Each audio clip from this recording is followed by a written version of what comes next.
Ricardo Roberts é doutor em Teologia Moral pela Academia Alfonsiana da Universidade Lateranense, em Roma, na Itália, mestre em Bioética e em Educação, especialista em Bioética pela Faculdade São Camilo e especialista em Linguagem e Catequese Especial, Instituto Monsenhor Raspante, Argentina, graduado em Teologia, licenciado em Filosofia pela Universidade Federal do Paraná.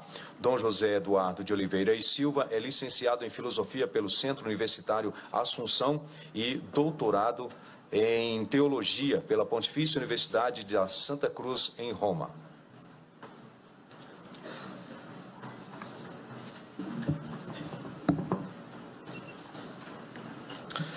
Excelentíssima ministra Carmen Lúcia, presidente deste Supremo Tribunal Federal, excelentíssima senhora ministra Rosa Weber, relatora da ADPF 442, demais autoridades, senhoras e senhores.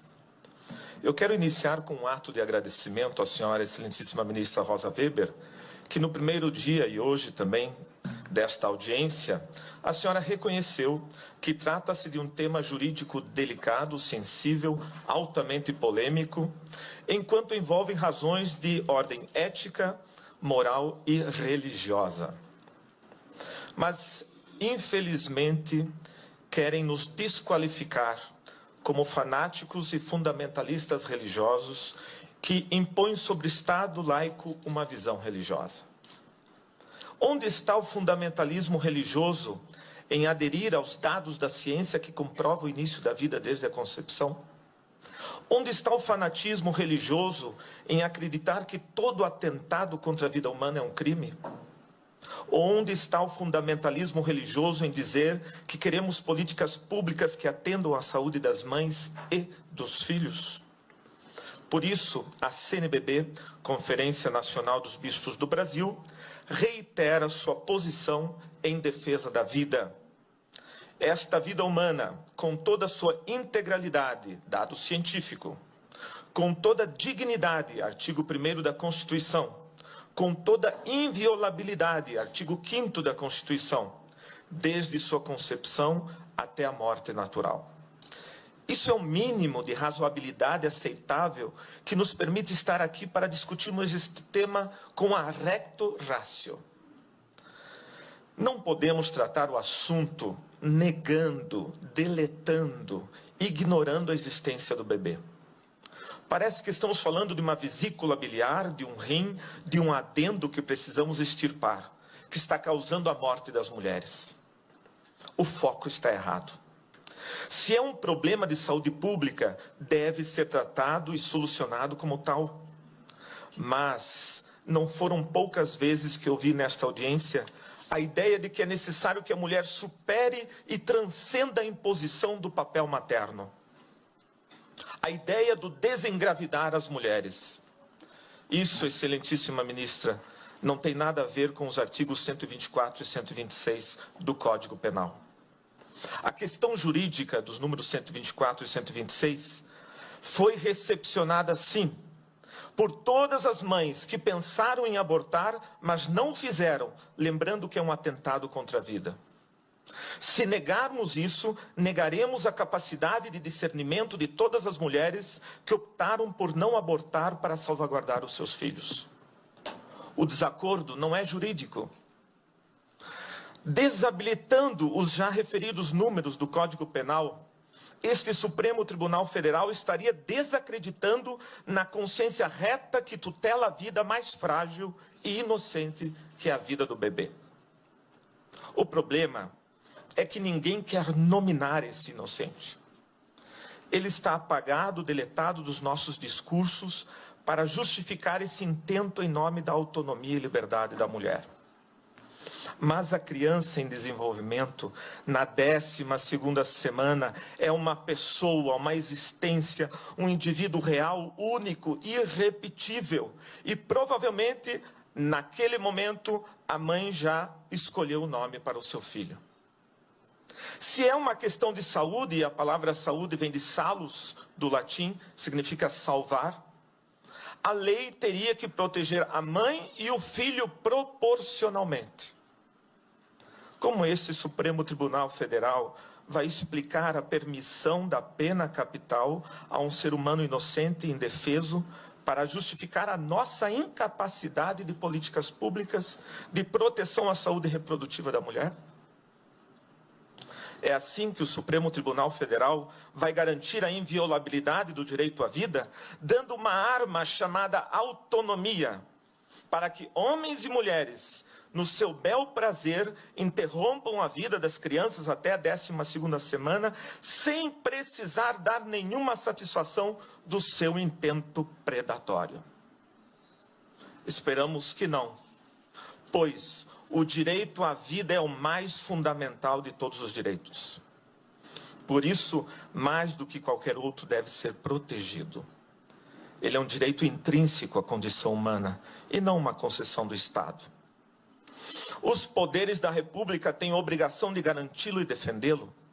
E não compete a nenhuma autoridade pública reconhecer seletivamente o direito à vida, assegurando a alguns e negando a outros. Essa discriminação é iníqua e excludente. Então, poderíamos nos perguntar o que fazer?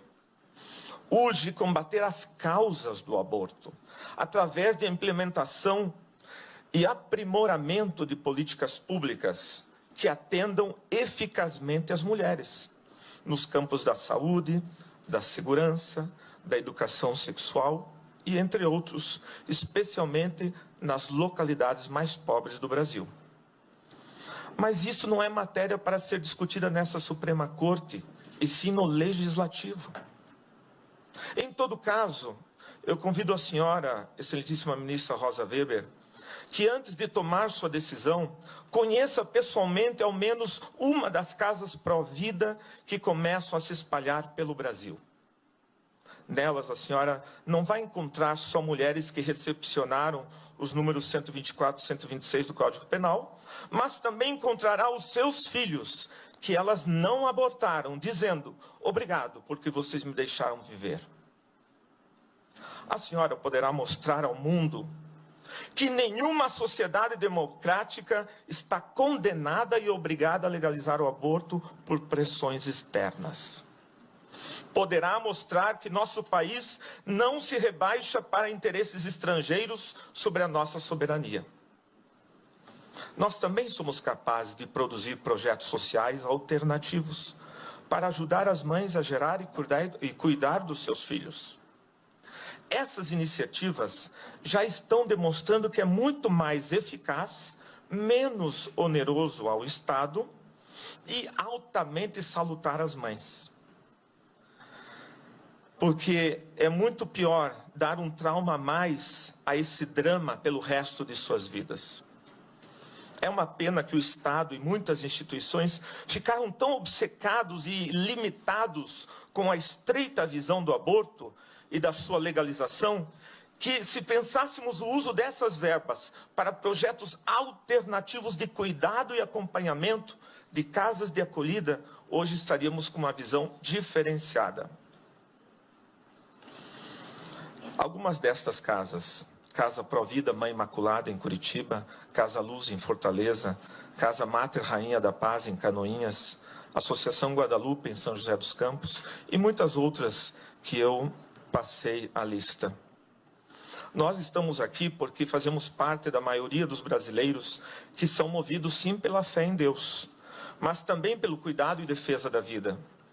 Por essa fé não medimos esforços nos gestos de verdadeira solidariedade, justiça e fraternidade.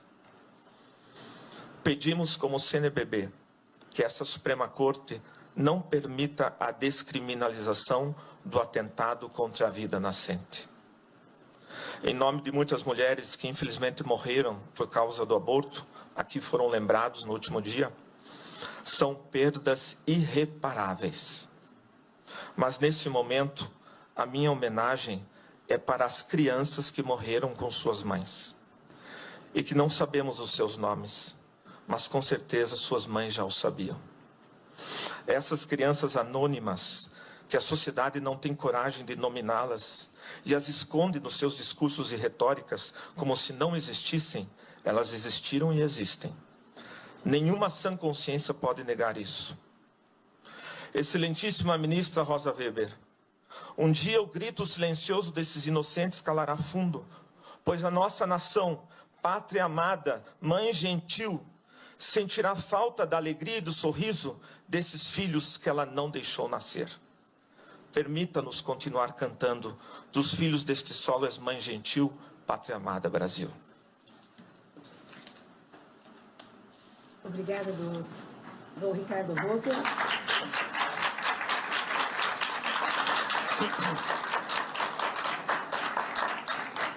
O padre José Eduardo agora continua falando em nome da Conferência Nacional dos Bispos do Brasil, a CNBB. Excelentíssima Presidente Carmen Lúcia, Excelentíssima Ministra Rosa Weber, nas pessoas de quem saúdo os demais integrantes da mesa, os colegas expositores. Acerca do aborto, a Conferência Nacional dos Bispos do Brasil pronunciou-se de maneira absolutamente inequívoca por diversas ocasiões, reiterando, abre aspas, sua posição em defesa da integralidade, inviolabilidade e dignidade da vida humana desde a sua concepção até a sua morte natural, e condenando assim todas e quaisquer iniciativas que pretendam legalizar o aborto no Brasil. Fecha aspas. Pela limitação do tempo, quero fazer apenas 4 breves colocações. Primeira colocação. Esta audiência não se presta para o fim a que foi convocada. Presta-se apenas para legitimar o ativismo nessa corte. Está se fingindo ouvir as partes, mas, na realidade, o que se está fazendo é legitimar o ativismo que virá em seguida. A prova disso é que os que defendem o reconhecimento do aborto como direito tiveram bem mais do que o dobro do tempo e bem mais do que o dobro de representantes do que os que defendem a posição contrária. Isso não respeita o princípio do contraditório que está expresso na Constituição Federal, cujo artigo 5º, inciso 55, estabelece que aos litigantes em processo judicial ou administrativo são assegurados o contraditório, a igualdade das partes no processo e a ampla defesa. Esta audiência, ao contrário, é parcial. A própria maneira pela qual está sendo conduzida viola a Constituição. Segunda colocação. A ADPF 442 sequer deveria ser aqui processada. Deveria ter sido indeferida de plano e imediatamente. A petição inicial é inepta, porque a Lei 9.882/99, que é a lei que rege as ADPFs, estabelece como requisito essencial para o processamento que a petição inicial venha instruída por controvérsia.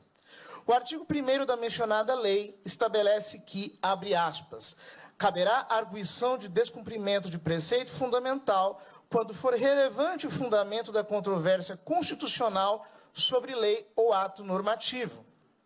O artigo 3º estabelece que, abre aspas, a petição inicial deverá conter a comprovação de existência de controvérsia relevante sobre a aplicação do preceito fundamental que se considera violado. Fecha aspas. Ora, é fato evidente que desde 1988 nunca houve controvérsia alguma sobre a constitucionalidade da norma impugnada. A controvérsia foi artificialmente fabricada no voto do habeas corpus 124.306, redigido pelo ministro Barroso, ex-advogado de organizações que defendem a despenalização do aborto. Até o voto, não havia, em qualquer obra de direito constitucional ou penal, nenhum registro de suspeita de inconstitucionalidade da norma. Terceira colocação. O Supremo Tribunal Federal não pode legislar. E, neste caso, já não estamos nem mais falando em legislar, mas em usurpar o poder constituinte originário. O artigo 5º da Constituição estabelece que a inviolabilidade do direito à vida é cláusula pétrea, e seu parágrafo 2º estabelece que os direitos e garantias expressos na Constituição não excluem outros decorrentes do regime e dos princípios por ela adotados. Ou seja, proíbe qualquer interpretação restritiva dos direitos consignados neste artigo, inclusive o direito à vida. As únicas restrições ao direito à vida são aquelas estabelecidas no próprio direito, no próprio texto da Constituição. Portanto, nem o Congresso poderia diminuir esses direitos, muito menos o Supremo Tribunal Federal. Por esses motivos, tanto esta audiência pública quanto este processo não são legítimos. Quarta colocação. A Comissão Episcopal da Pastoral Familiar da CNBB, em artigo publicado na última sexta-feira, analisou os discordantes números aqui apresentados sobre as estatísticas do aborto. Esses números acabaram se tornando a base de quase todas as apresentações da audiência da sexta-feira. Dezenas de representantes de organizações falaram em 1 milhão de abortos por ano e de 500 mil abortos por ano. A professora Débora Diniz disse explicitamente que o número anual de abortos calculados no Brasil é de 503 mil por ano. Disse também que as pesquisas constataram que metade desses abortos passam por internações na rede hospitalar. Isso daria cerca de 250 mil internações, o que conferiria com os dados do SUS.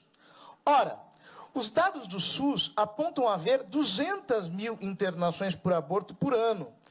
A estimativa dos médicos experientes é que destes, no máximo 25% seriam por abortos provocados. Numerosas pesquisas apontam valores entre 12% e 25%. Em 2013, o IBGE estimou que o número de abortos naturais corresponde a 7 vezes o número de provocados. Tomando um já provavelmente superestimado valor de 25%, deveríamos concluir que, se houvesse no Brasil 250 mil internações por abortos provocados, deveria haver entre 1 milhão e 1,5 milhão de internações totais de abortos, e não apenas 200 mil.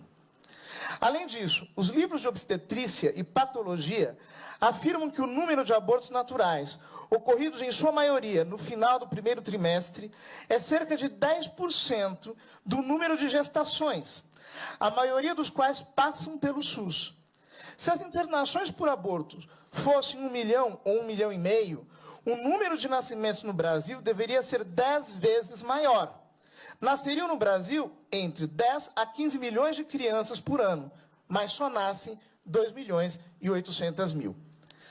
A realidade é que dos 200 mil abortos atendidos pelo SUS, no máximo 50 mil são abortos provocados.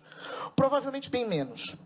Então, no máximo, há 100 mil abortos provocados por ano no Brasil. Os números que foram aqui apresentados são 10 ou mais vezes maiores do que a realidade. Toda esta inflação é para poder concluir que onde se legalizou a prática, realizaram-se menos abortos do que no Brasil. Mas na Alemanha, se praticam 120 mil abortos por ano. A Alemanha possui apenas 80 milhões de habitantes. Se a Alemanha tivesse 200 milhões como o Brasil, ali haveria 300 mil abortos por ano, 3 vezes mais que o Brasil. Na Espanha, se praticam 100 mil abortos por ano. A Espanha tem apenas 45 milhões de habitantes.